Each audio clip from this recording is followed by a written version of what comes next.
Boa noite, irmãos, graças e paz. Nós estamos aí organizando a questão da internet, né? Eu quero ler aqui na primeira epístola do apóstolo Pedro, capítulo 2, versículos 9 e 10, onde nós vamos estar falando, dando continuidade ao nosso estudo que começamos sobre as igrejas do Novo Testamento.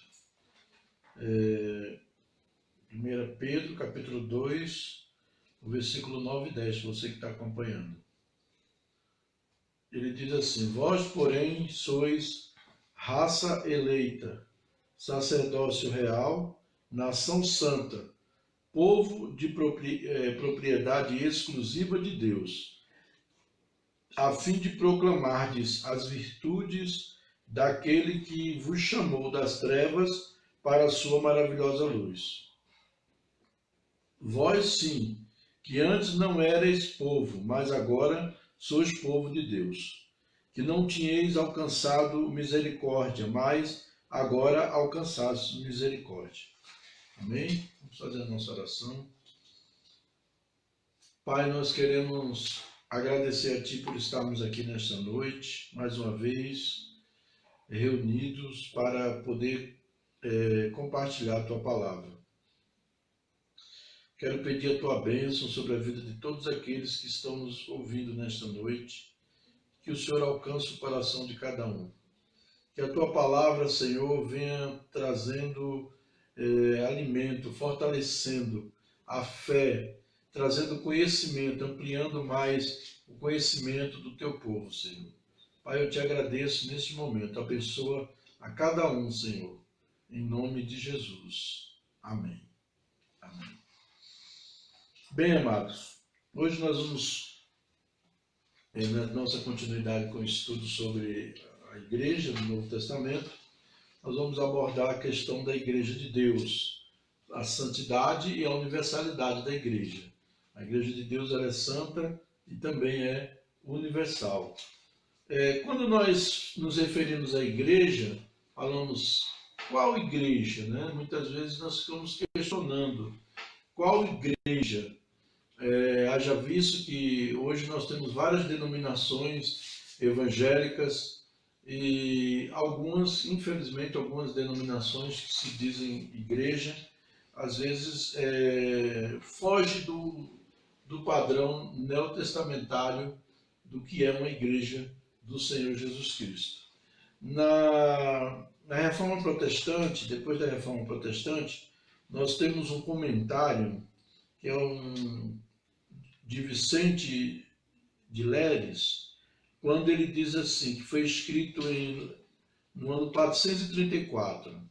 Ele escreveu o seguinte: Eis porque dediquei constantemente meus maiores desvelos e minhas diligências a investigar entre o maior número possível de homens eminentes em saber a santidade, a maneira de achar uma norma de princípios fixos e, se possível, gerais e orientadores, para distinguir a verdadeira fé católica das degradantes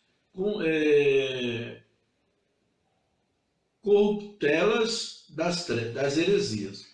Então existe, quando ele fala fé católica, muitas vezes você pode estranhar, né? Como você é um cristão evangélico, você pode falar assim, essa questão de católica, o que significa católica, né? Por que ele fala católica?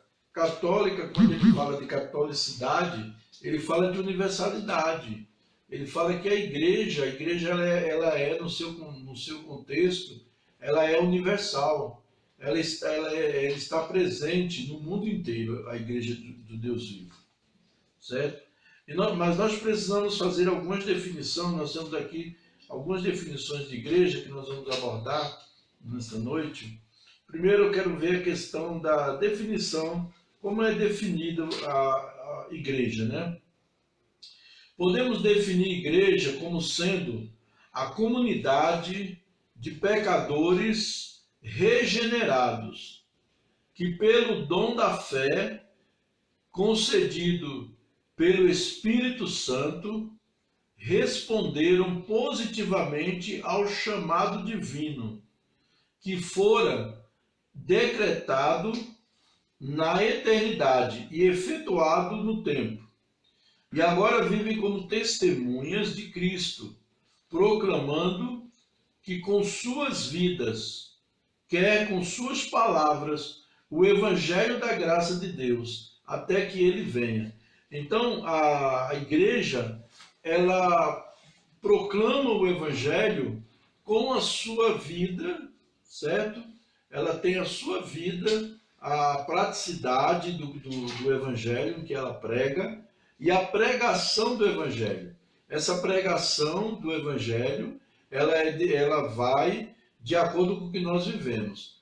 Há um dito que as pessoas costumam falar, que nós somos a Bíblia que o mundo, a única Bíblia que o mundo lê, somos nós, porque eles examinam por nós, eles olham para nós e vê qual a coerência entre o que nós pregamos e aquilo que nós vivemos. Isso é muito importante, nós atentarmos para isso. Nós somos a igreja de Cristo. E o que havia na igreja neotestamentária, havia um fator, até eu gosto de citar esse fator, que na igreja neotestamentária não havia netos. Na igreja neotestamentária, Deus tinha filhos, pessoal, desculpa aí, nós estamos com um probleminha na internet, mas graças a Deus nós voltamos, né? Vamos dar continuidade. Nós vemos aqui as marcas da igreja, considerações históricas. O credo apostólico diz: creio no Espírito Santo, na Santa Igreja Católica, na comunhão dos santos. Aqui se entende duas marcas da igreja: santidade e catolicidade, que quer dizer universalidade, como eu já falei. No credo de Nicéia, no credo de Constantinopla, no concílio que houve em Nicéia, foi elaborado esse credo apostólico. Por quê? Hoje muitas pessoas fazem disso uma reza, uma oração, mas na realidade o credo apostólico ele foi uma marca para identificar aquelas pessoas, aqueles falsos apóstolos que se aproximavam da igreja, dizendo que tinham vindo de Jerusalém, que tinham tido contato com os apóstolos, e começavam a disseminar heresias. Já naquela época, na história da igreja primitiva, já havia pessoas pregando heresias, ensinamentos anticristãos, ensinamentos fora do que Jesus trouxe. E para saber quem era realmente os verdadeiros, porque naquele tempo não tinha avião, não tinha comunicação através de telefone, ainda não existiam essas coisas, e até chegar a notícia demorava meses, anos. Então, aqueles falsos apóstolos se introduziam nas igrejas, trazendo falsos ensinos, e Paulo refutou eles. E os irmãos, os líderes da igreja, o presbitério, a igreja era conduzida por presbíteros com ministérios específicos.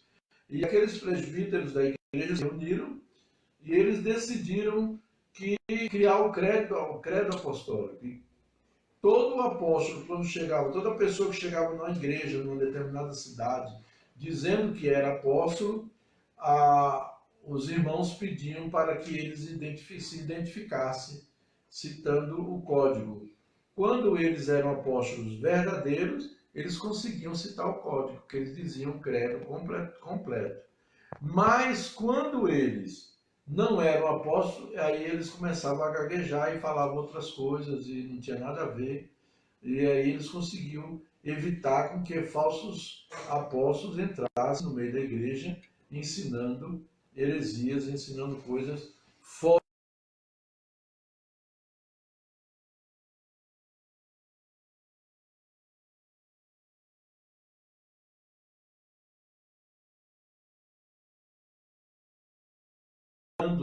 deste assunto, insistiu no fato de que as marcas da igreja são a verdadeira pregação do evangelho, da palavra, e a correta administração dos sacramentos. O que são os sacramentos? Batismo, ceia do Senhor, são as celebrações.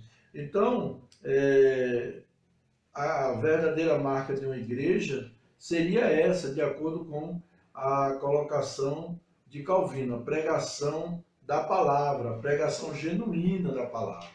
Eles não fugiam do contexto da palavra de Deus.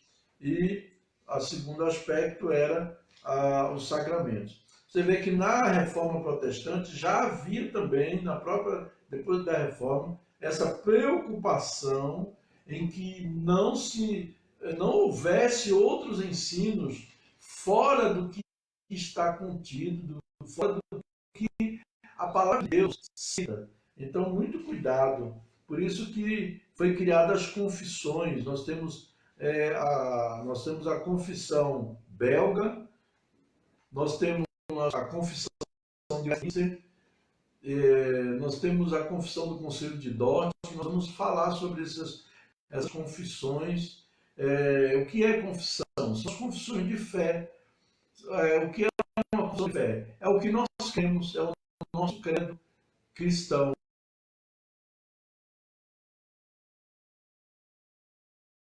Elas creem, se dizem cristãs, se dizem seguidoras de Cristo, mas não sabem nem em que elas creem. Então,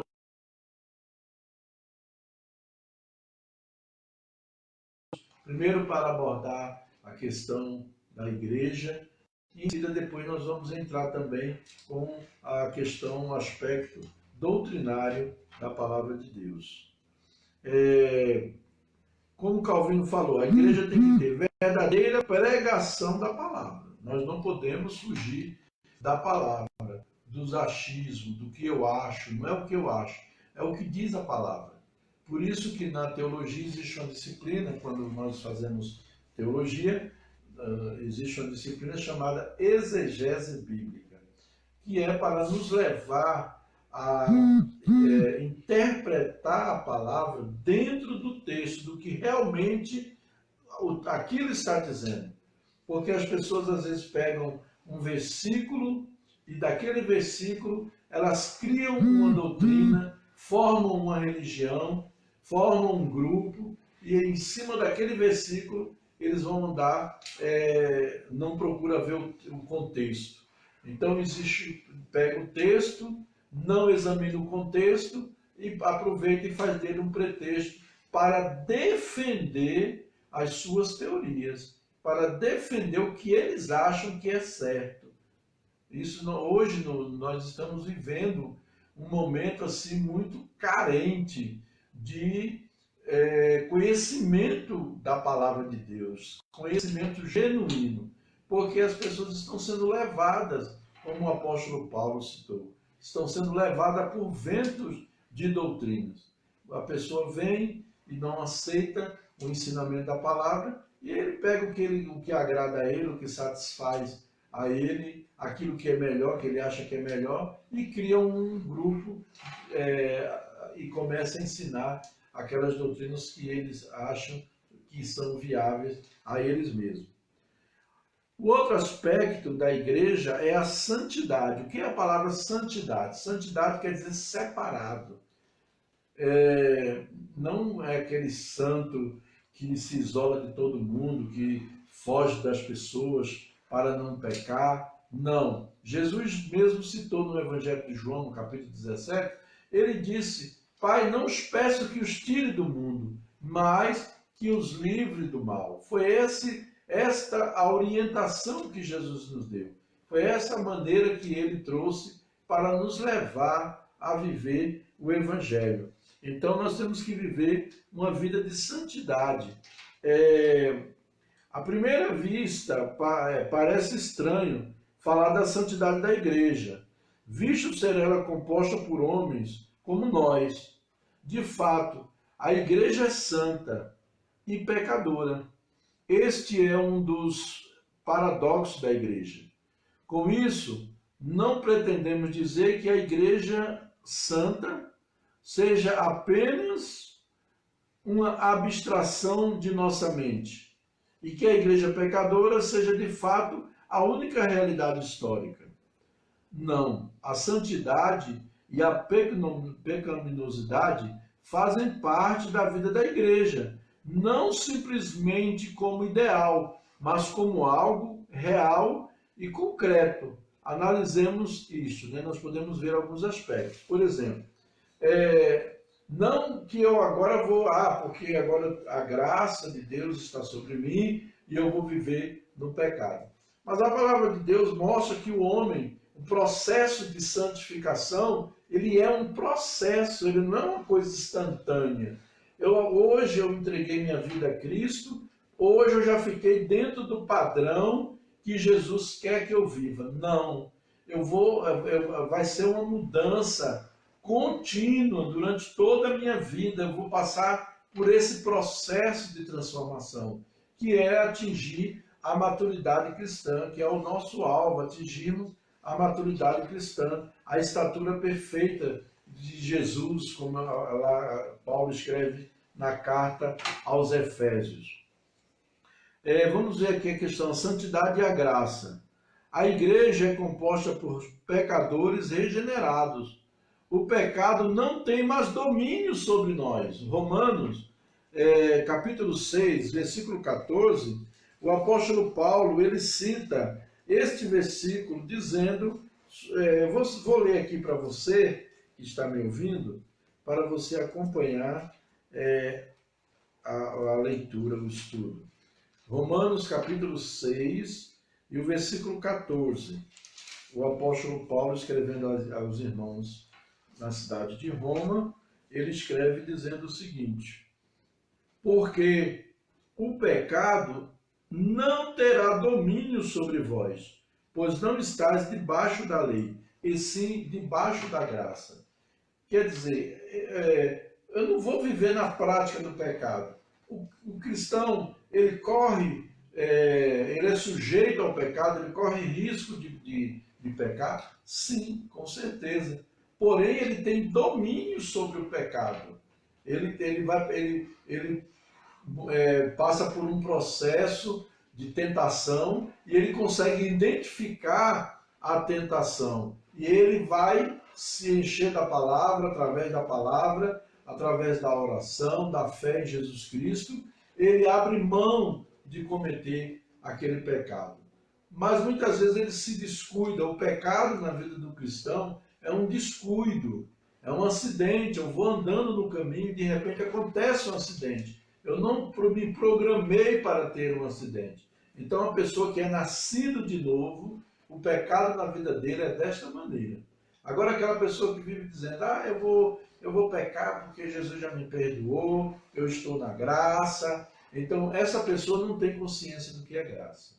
Infelizmente, esse tipo de pessoa nunca nasceu de novo e não tem consciência do que é graça, não sabe o que é graça. Então Paulo diz para nós não usarmos da graça, da libertinagem, né? Da graça para dar vazão à libertinagem. Nós temos a liberdade cristã.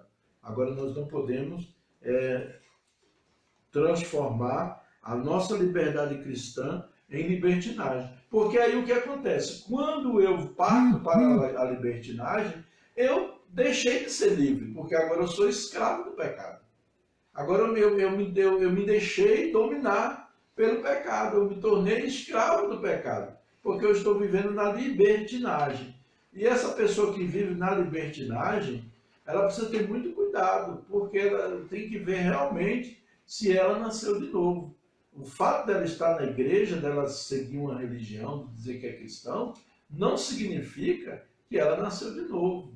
Porque as pessoas que nasceram de novo, eles estão passando por um processo de transformação no dia a dia. E quando ele peca, o Espírito Santo inquieta, incomoda ele, diz, olha, isso aí não está certo, isso é pecado, você precisa se arrepender. Às vezes a pessoa está no estágio de rebeldia consciente, né?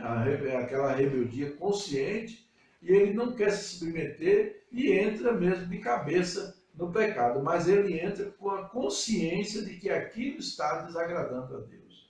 E ele não tem paz, porque ele vai começar a ficar assim, inquietado, o Espírito Santo vai começar a incomodá-lo, e uma hora ele acaba retornando, porque ele é filho de Deus, ele nasceu de novo, ele tem o Espírito Santo, ele tem a essência de Deus dentro dele.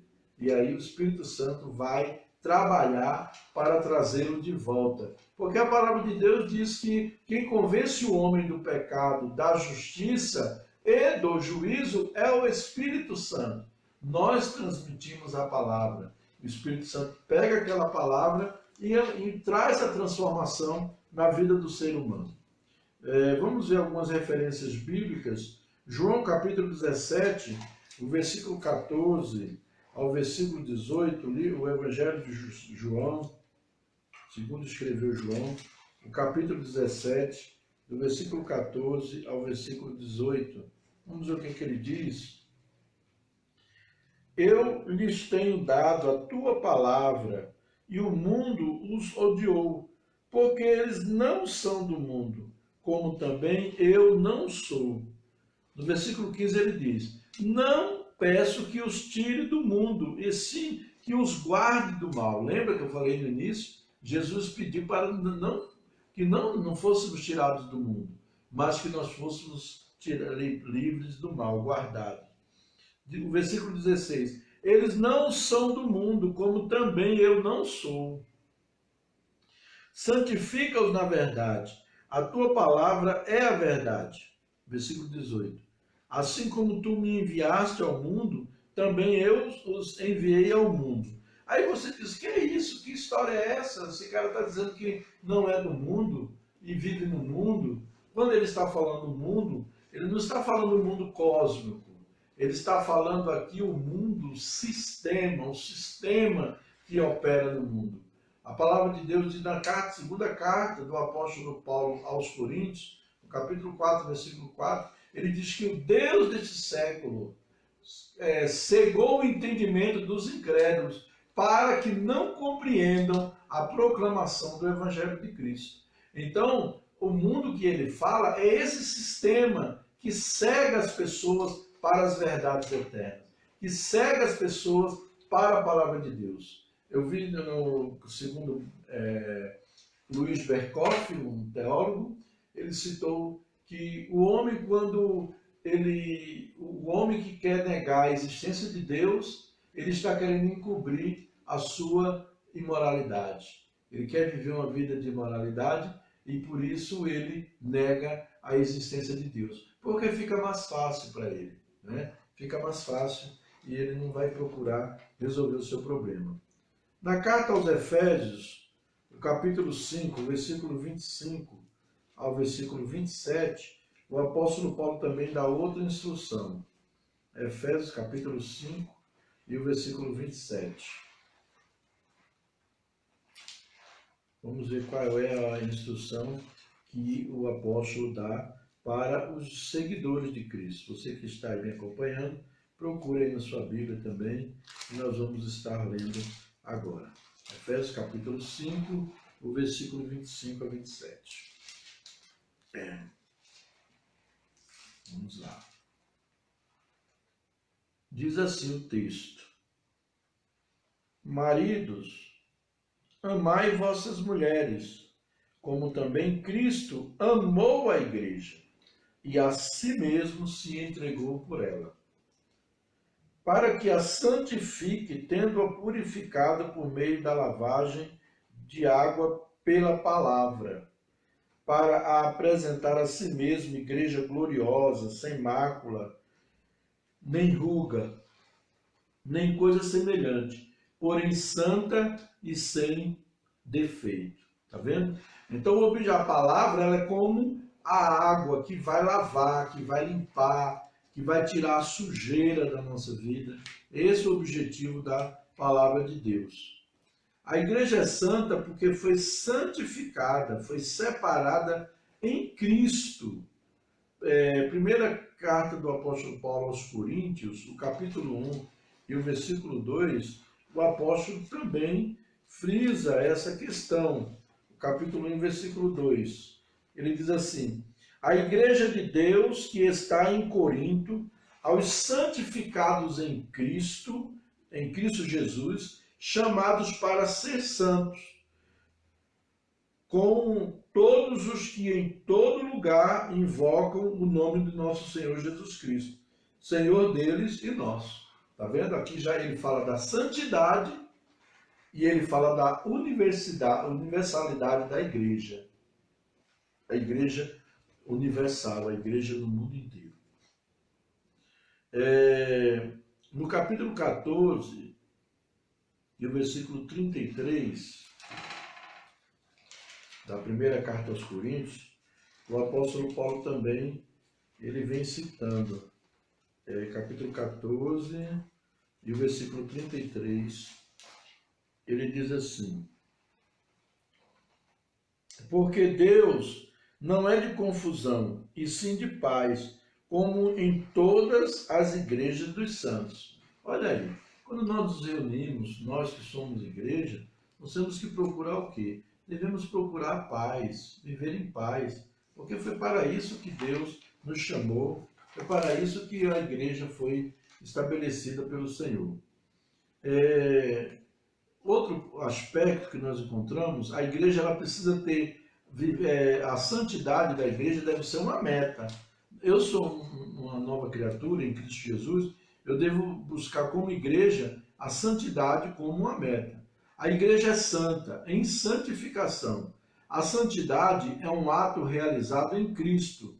A santificação é decorrente deste ato, se concretizando num processo contínuo, operado pelo Espírito. Lembra que eu falei no início? Que é o Espírito Santo quem opera em nós essa santidade, essa santificação.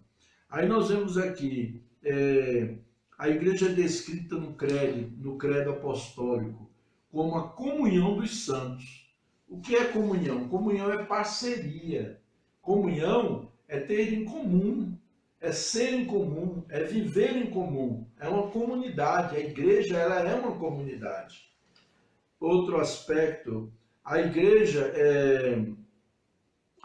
santa vive na realização do ideal de santidade.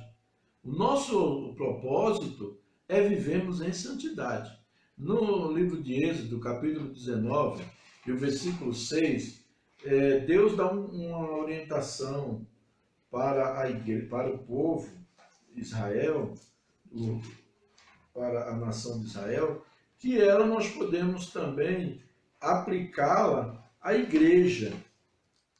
Nós podemos aplicá-la à igreja, porque no capítulo 19, versículo 6, ele diz assim: vós me sereis reino de sacerdotes e nação santa. São estas as palavras que falarás aos filhos de Israel. Lembra no início que eu abri com a leitura de 1 Pedro, capítulo 2, versículo 9 e 10, onde fala que nós somos geração eleita, sacerdócio, nação santa, sacerdócio real. Então nós somos o povo exclusivo de Deus. A igreja é o povo de Deus, é o povo peculiar. Nós devemos entender isso e viver para Deus. Outro aspecto que nós podemos ver, a catolicidade da igreja. A palavra católico é traduzida por universal, no geral, a palavra. A palavra católico só ocorre uma vez no Novo Testamento, e mesmo assim na forma adverbial, acompanhada de um advérbio de negação, sendo traduzida por absolutamente não. Atos capítulo 4, versículo 18. Quando nós falamos católico, você, eu quero entrar nesse aspecto aqui, explicar um pouco isso. A igreja do início, a igreja dos primórdios, ela era católica cristã, era igreja apostólica católica, Igreja Católica Apostólica Cristã. Católica porque ela era universal e cristã porque ela pertencia a Cristo. O cabeça da igreja é Cristo. Os pastores, os líderes são responsáveis, supervisores que Deus coloca para supervisionar o rebanho de Deus. Mas o cabeça, o dono do rebanho é Jesus Cristo. Entenda isso. Nós vemos aí capítulo 4 e o versículo 18 do livro de Atos dos Apóstolos. Chamando-os, ordenaram-lhes que absolutamente não falassem nem ensinassem em o nome do Senhor.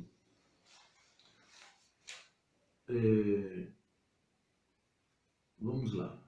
No Novo Testamento, na forma adverbial acompanhada de um advérbio de negação. Aqui ele está mostrando que a igreja não ensinasse, foi o quê? Foi a perseguição que estava havendo, que estava ocorrendo naquele período, fazia com que eles proibissem a igreja de anunciar o Evangelho, de proclamar o Evangelho de Cristo.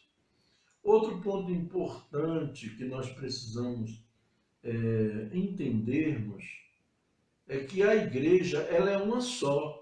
Por mais que nós estejamos dispersos, reunidos em vários grupos, a igreja é uma só. Por exemplo, eu gosto de comparar a igreja com o Israel de Deus.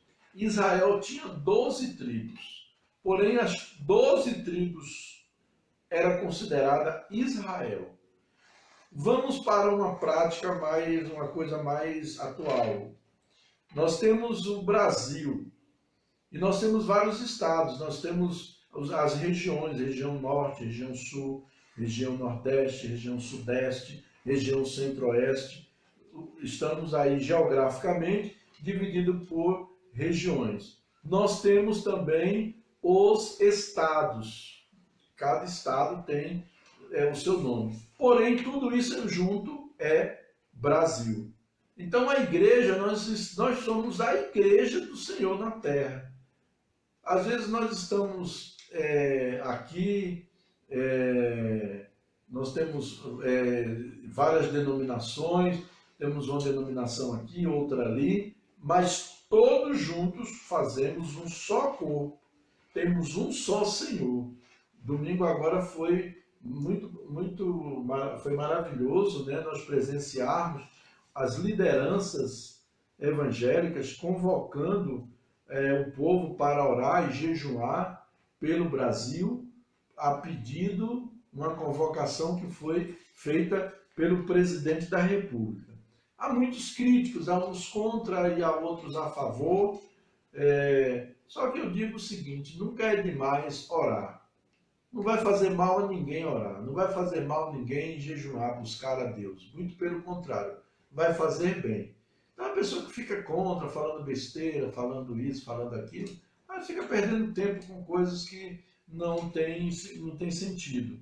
Então nós entendemos que ali nós vemos a igreja, o corpo de Cristo buscando a Deus, em prol da nação, em prol da transformação, em prol da cura para a nossa nação. Então nós somos uma só igreja, mesmo que estamos em vários lugares, mesmo que estamos em cidades diferentes, ou em denominações diferentes, em endereços diferentes fisicamente, mas espiritualmente nós somos uma só igreja. A unidade entre a igreja, né, nós podemos ver militante e a triunfante. Em teologia, costumamos chamar de igreja triunfante aquela que é constituída pelos irmãos que já partiram desta vida, se encontrando na presença do Senhor. Chamamos de igreja militante aquela que é chamada por todos aqueles que creem em Cristo e que continuam nesta vida ativos contra o pecado, o mundo e Satanás. Então, assim, nós estamos aqui, nós somos a igreja militante. Estamos na terra, estamos militando o reino de Deus, proclamando, anunciando e edificando vidas para que o reino de Deus possa se expandir na face da terra. Nós temos, como eu já falei de confissão, nós temos a segunda confissão helvética do ano de 1566, no capítulo 17, faz a seguinte distinção. Uma é chamada a igreja militante e a outra a igreja triunfante. A primeira ainda milita na terra e luta contra a carne, o mundo e o diabo, que é o príncipe deste mundo, e contra o pecado e a morte. A outra já deu baixa e triunfa no céu, depois de ter vencido esses inimigos, e exulta diante do Senhor. Entretanto, essas duas igrejas têm comunhão e união uma com a outra. Que maravilha, né? Nós sabemos que nós estamos aqui, já teve aqueles que partiram, e nós vamos nos encontrar e vamos estar juntos com o Senhor eternamente. Nós vemos aí a história dos heróis da fé, que nos leva a experimentar, através das experiências deles, muitas coisas. E nós vimos, para concluir, nós vemos aqui o sinal de uma igreja de Cristo. Na conclusão, uma forma objetiva de analisar se uma igreja de Cristo é verificar se o que ela prega corresponde de fato a todo o desígnio de Deus. Porque Paulo, no livro de Atos dos Apóstolos, no capítulo 20, eu gosto muito desse texto, já li ele várias vezes. Eu vou abrir a minha Bíblia para ler, porque eu gosto de ler conferindo com as Escrituras, para você ver que eu não estou citando coisas da minha cabeça, mas a palavra de Deus. Atos capítulo 20, versículo 20, ele diz assim: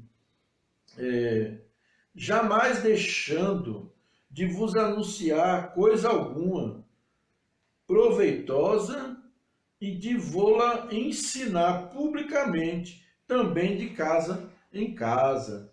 Então nós vemos aí, a igreja uma forma objetiva, a igreja ensinar, pregar, ensinar a palavra, o que Jesus deixou para ensinar, não invenções, inovações, que nem hoje nós vimos, fábulas, pessoas que trazem coisas às vezes da filosofia, que trazem coisas da psicologia, querem trazer aquilo como se fosse doutrina bíblica.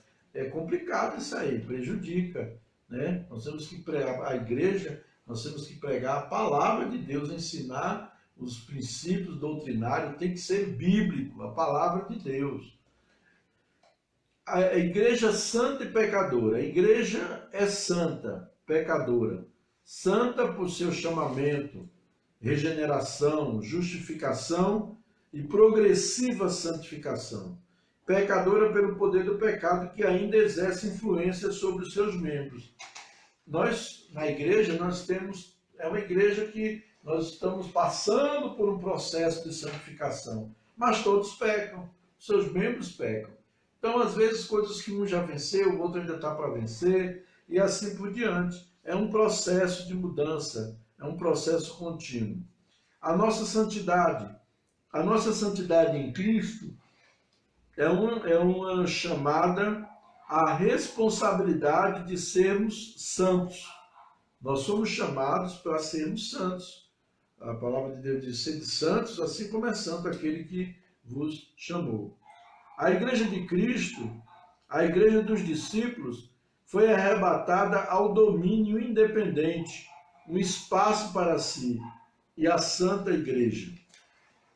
A comunhão dos santos. 1 Coríntios, capítulo 14, e versículo 33. Depois nós vimos proclamação do Evangelho. A mais importante implicação positiva da catolicidade da igreja é seu solene dever de proclamar o Evangelho de Jesus Cristo, a todas as nações e tribos da terra. Então nós, como igreja, devemos pregar o Evangelho de Cristo. É uma das marcas, é um dos sinais de que nós somos igreja de Cristo. O outro aspecto é a igreja militante, igreja já triunfante, como nós falamos anteriormente. Então aqui, quais são os sinais de uma igreja de Cristo, né? A igreja santa pecadora, a nossa santidade, a comunhão dos santos, a proclamação do evangelho e a igreja militante, igreja triunfante. Nós que estamos aqui somos a igreja militante. Aqueles que já partiram, estão com o Senhor, são a igreja triunfante. Amém? Eu gostaria que durante a semana você colocasse, pode fazer suas perguntas, fique à vontade, pode perguntar aí mesmo no Facebook, vou responder para você, certo? A pergunta que você fizer sobre esse tema que nós estamos desenvolvendo. Não pergunte sobre outro assunto nós iremos falar depois. Pergunte sobre esse assunto que nós abordamos hoje, ok? Sobre a Igreja Santa e a Igreja Universal, sobre a santidade e a universalidade da Igreja. Amém? Eu vou orar por você, em nome de Jesus, que pedir que Deus venha abençoar a sua vida, abençoar cada um de nós, em nome do Senhor Jesus. Vamos orar. Pai, em nome do Senhor Jesus, nós agradecemos a cada um, Senhor, agradecemos a Ti pela vida de cada irmão, cada pessoa que está nos vendo, nos ouvindo nesta hora, ouvindo esta palavra. Eu quero pedir que o Senhor abençoe, que o Senhor fortaleça, que o Senhor fundamente a vida dessa pessoa. Pai, que através do Teu Espírito Santo, o Senhor venha trazendo consciência da Tua palavra, que o Senhor venha nos levar a conhecer a Tua verdade, Pai, a cada dia, em nome de Jesus. Abençoa também que passe logo esta crise que o mundo está atravessando, esta pandemia, Senhor, que cesse. Pai, em nome de Jesus, que os médicos, cientistas descubram logo o remédio, a vacina e que não se demore, para que nós possamos voltar às nossas vidas normais, trabalhar, nós viver a nossa vida tranquilo e de uma forma normal, como nós vimos vivendo. Em nome de Jesus, eu peço que o Senhor abençoe o teu povo, que o Senhor fortaleça a vida de cada um. Abençoa a nossa igreja, comunidade evangélica Vida para as Nações, abençoa cada membro, abençoa cada congregado, abençoa cada irmão, cada criança, todos nós como igreja, que possamos ser fortalecidos pelo Senhor, que possamos receber a Tua bênção e que possamos ser cheios do Teu Espírito. Em nome do Senhor Jesus, eu peço a Tua bênção e que o Senhor continue conosco. Em nome de Jesus. Amém, Senhor. Amém.